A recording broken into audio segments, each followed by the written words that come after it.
আসসালামু আলাইকুম। আপনারা আমার সাথে যাকে দেখছেন এ চাচা সৌদি আরবে ছিল। গত 2 বছর আগে উনি দেশে চলে এসেছে। উনি একটা কোম্পানি থেকে 25 লক্ষ টাকা পাবে।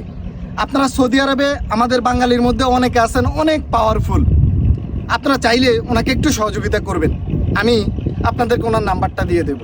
ওনার কোম্পানি ওনাকে বলেছে যে তুমি দেশে চলে যাও, তোমার টাকাটা আমি পাঠিয়ে দেবো। কিভাবে চাচা, গল্পটা একটু বলেন তো। এই টাকাটা কিসের টাকা পাবেন আপনি? এগুলি আমি পাবো এনে গিউসেলারিং আর আমার সার্ভিস বসে ওই কোম্পানির মধ্যে কত বছর চাকরি করছেন আপনি? ওইখানে হচ্ছে 23 বছর। হ্যাঁ, প্রায় 23 বছর চাকরি করছেন। কোম্পানির নামটা কি? আল নকলি, শরিকা আল নকলি। শরিকা আল নকলি। হ্যাঁ। এটা জায়গাটার লোকেশনটা বলেন। জায়গাটার নাম জায়গা অফিসে জিদ্দা 1 নম্বর সানাইয়া। জিদ্দা 1 নাম্বার সানাইয়া।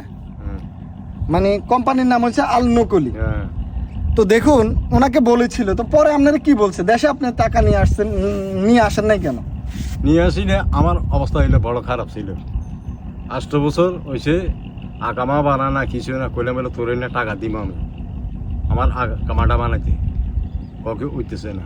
ফলদি কইলে বলে আমার বাড়ি মানে 8টা বছর হয়ে গেছে, আমার তো ছেলে আছে মেয়ে আছে, তোর তো ছেলে আছে মেয়ে আছে, আমার তুই যে কোনো বাবা তুই আমার এটা পাঠা। মানে হেরা পাঠাই দিছে, বলছে যে টাকা দিয়ে দিব। দেখুন, কেস করছিস তুই, এনে দেয় না আমার। মানে উনি অনেক চেষ্টা করেছে, উনি টাকাটা নিতে পারে নাই। তো আজকে আলোচনার মাধ্যমে চাচা শেয়ার করেছে বিষয়টা। কোনোভাবেই যদি কাকাকে সাপোর্ট করা যায়, ফোন দিলে রিসিভ করে না নাকি? না ধরে না, ফোন ধরে না, মানে কোনো ডকুমেন্টস আসেনি তাদের।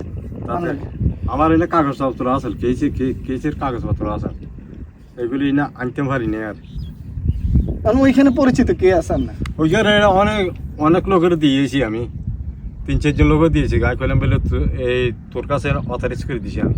হেরে গেছে কি তুই এনে কার কাছে দিবি? মানে যার কাছে দিয়েছেন হে কই?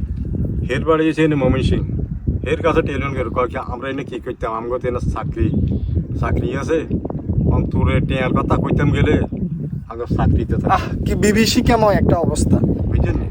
একটা মানুষ সারা জীবন যে কোম্পানির পিছনে শ্রম দিয়েছেন, উনি যেটা পাচ্ছেন এই টাকাটা ওনাকে দেয় নাই। একটা মানুষের কত আক্ষেপ থেকে যেতে পারে।